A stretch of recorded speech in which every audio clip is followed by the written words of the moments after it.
Eh bien, rebonjour et bienvenue sur la chaîne David Mist. Donc aujourd'hui, on va parler de la VR, tout simplement parce que le fait que je suis tombé sur la page de jeuxvideo.com, sans faire de pub, mais je veux dire, en tout cas, par contre, là, c'est sur les casques VR les plus populaires que jamais sur Steam, donc le titre dit bien la chose. Donc voilà, donc un rapport en 2019. Donc en fait, il donne une courbe, hein, en fait, on va dire de 0, enfin au-dessus un peu au-dessus de 0%, et qui monte à 1,25. Donc voilà. Donc de mai, on va dire, à janvier 2020, voilà, on va dire comme ça. Ils disent que l'Oculus Rift est sur la bonne voie. Bah ouais, c'est vrai que c'est un casque qui est pas cher du tout. À premier abord, pour celui qui veut tester à la VR, c'est déjà une bonne base. Donc voilà. Alors je vois par contre sur le Steam Market The Market Share, en fait, on voit que le premier c'est AUE VR2, bon, après en deuxième le HTC, Oculus DK1, DK2, enfin bon, voilà.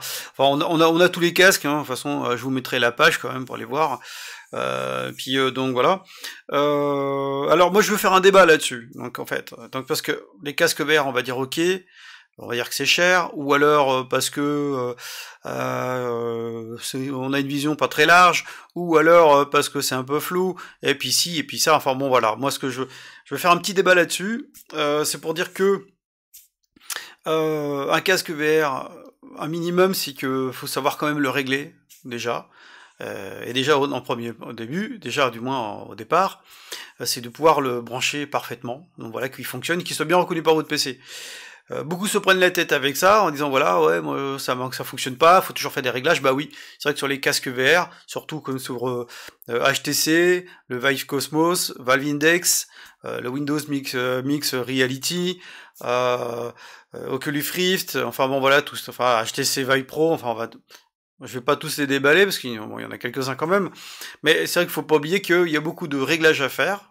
Alors c'est vrai que il y a la densité de la pixel qui fait qu'on peut améliorer un tout petit peu, mais par contre, il faut avoir la bécane qui suit derrière, surtout la carte, parce que c'est la carte qui va tout faire. Ce qu'il faut pas oublier, c'est vrai que on a une vision pas très large à l'intérieur. On va dire que c'est du 110, bon, on va dire plus proche de 100. Pour certains, on va monter un petit peu plus, plutôt dans le côté vertical, hein, pas l'horizontal, parce que c'est là que ça manque, ce qui est dommage. Le point fort sur le Valve Index, c'est qu'en fait on peut rapprocher les lentilles le plus près possible, donc on a un champ de vision quand même de 120 en vertical, donc par contre on reste sur du 110 en horizontal. Donc les autres après, la différence qui va être, c'est qu'on reste sur du 110, mais je dirais plus du 100 en global, et par contre on aura du OLED, par exemple pour le HTC Vive Pro, donc voilà, qui est là-dessus de côté couleur un peu plus, on va dire plus criard, donc en fait qui va être plus joli forcément. En OLED, c'est plus sympa. Par contre, ça sera moins sympa du côté pixel, qui passe, c'est pas son fort, de moins qu'à OLED. Donc voilà. Donc il faut, moi quand je vois les commentaires en disant que ça montera jamais, que ça marchera jamais, bon depuis 2016 ça monte doucement, c'est vrai. Mais franchement, maintenant quand vous testez des jeux avec les nouveaux casques, surtout, bah c'est quand même, c'est vraiment plus sympa. Le jeu il est vraiment net, que ce soit sur Palvov, Onward ou d'autres jeux, Beat Saber, enfin les choses comme ça. Franchement, il n'y a pas photo quoi. La VR c'est vraiment top. Alors c'est vrai que on est encore sur l'écran. Il y a beaucoup de jeux qui sortent sur écran, donc forcément, on va dire que la VR c'est un peu encore du marché de niche. Bah oui, c'est encore un peu un marché de niche. Mais plus ça va aller, puis on va avoir des casques hyper performants. Et là, on aura du top. Et alors, je dis pas que l'écran, ça fonctionnera plus parce que c'est obligatoire que ça fonctionne. Donc l'écran, ça restera toujours. Donc voilà, on aura toujours des trucs au top. Mais de ce côté-là, le casque VR va quand même prendre un grand pas, je pense, dans l'avenir. Quand ça, on sera sur du 4K, 8K.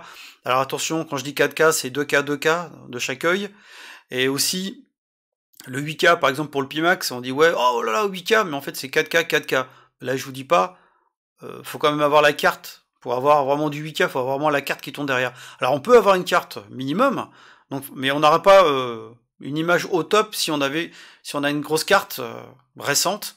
Et par exemple les nouvelles Nvidia qui vont sortir, les séries 3000, là je pense que ça sera plutôt pas mal, et des prix en baisse, par rapport à celles d'aujourd'hui, au RTX et choses comme ça. Donc, moi j'ai vu c'est vrai que beaucoup de commentaires là-dessus, et je me dis, bah c'est quand même dommage, parce que beaucoup n'essayent pas. Ou alors ils essayent, disent waouh sur le coup, puis après ils disent ouais mais bon la machine, tout ça, nanana, ça va, ça coûte cher. C'est vrai que ça coûte cher. Enfin, on peut pas dire le contraire.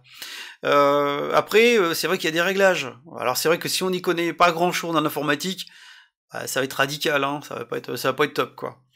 Donc moi je vous dis, testez au départ, et si vraiment ça vous plaît, on va dire maintenant le moins cher ça sera le Quest de chez Oculus, donc un sans fil, hein, donc voilà, c'est un style un peu smartphone à l'intérieur, et donc voilà, qu'on peut brancher aussi avec un Link. Bon après, voir l'utilité pour chacun. Un qui suit par exemple, bah forcément c'est l'Oculus Rift S, qui est plutôt pas mal, qui a une bonne résolution. Pour moi, qui a un petit effet d'effet de grille, mais bon après c'est mon ressenti à moi, hein, c'est vrai qu'on la voit pas mal. Enfin moi je la vois, voilà. Et par contre pour le FOV, bah normal on va dire, hein, c'est du 100-110, on va dire approximatif. Le seul truc que je peux reprocher sur ce casque, bah c'est le côté pas FOV, pardon, le côté l'IPD qui ne peut pas bouger même en électronique, parce que là-dessus c'est de l'électronique, et que bah moi j'ai testé de 0 à 70, bah ça bouge pas, et donc on a un effet de flou sur les côtés, bah ce qui est dommage. Alors pour celui-là qui a une plus petite tête, forcément avec un IPD plus bas, dans les 50-60, et ben ça va passer au top, mais pas plus, hein, pas plus de 60. Pour moi, je pense, j'ai pas testé, mais enfin moi si j'ai testé, mais du côté 70, donc 69-70 pour moi, c'est pas faisable. Je suis à la limite, donc ce flou sur les côtés, bah c'est pas génial, quoi, voilà.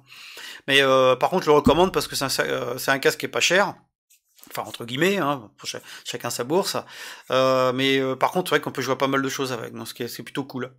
Après, bah, dans les casques les plus, on va dire haut de gamme, bah forcément, bah il y a le Vive Cosmos qui est plutôt pas mal aussi, qui est, on dirait plutôt génial même.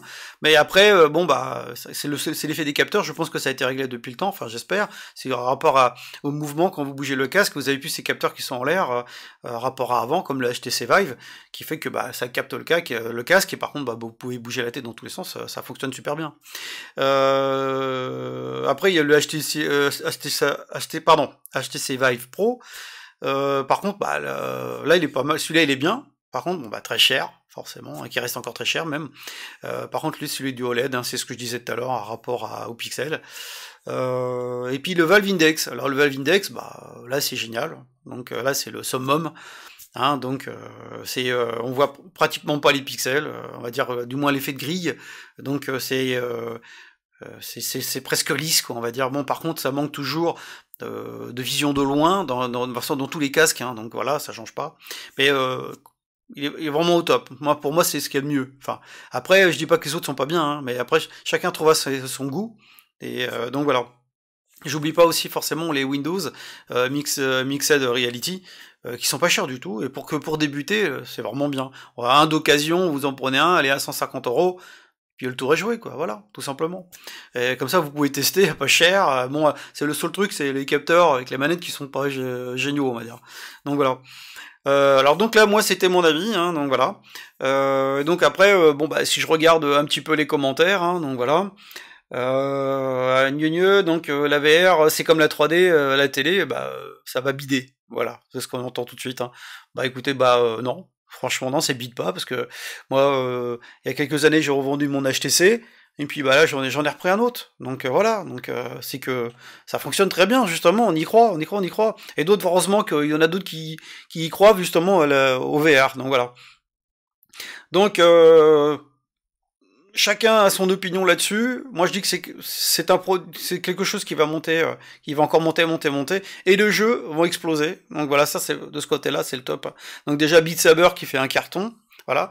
Et surtout, celui-là qu'on attend le plus cette année, au mois de mars, bah c'est Half-Life Alyx. Ça va être summum, là. Bon, là, il y a The Walking Dead, franchement, testé, je valide, pareil, c'est vraiment top. Après, bon, on peut jouer avec des jeux, on va dire, semi-VR, donc on peut quand même encore arriver, comme DCS World, par exemple, un jeu d'avion, donc simu très réaliste. Après, il y a aussi Assetto Corsa, Competition et Assetto Corsa, pardon, tout court. Il y a d'autres rallyes, des choses comme ça aussi. On peut jouer aussi à Sim Racing, enfin tous ces jeux-là, quoi. Donc de ce côté-là, il n'y a pas de problème. Donc il y a aussi Doom VR, hein, donc avec des petits modes qui peuvent aller avec, et aussi Alien Révélation. Donc en fait, là, ça c'est le top. Moi, franchement aussi, c'est côté flippant, c'est génial, on va dire. Donc voilà. Donc c'était mon avis là-dessus, et je vous dis à bientôt. Comme d'habitude, partagez, un petit pouce bleu pour faire plaisir, hein, et donc comme ça aide la chaîne, voilà. Et je vous dis à bientôt, bye bye.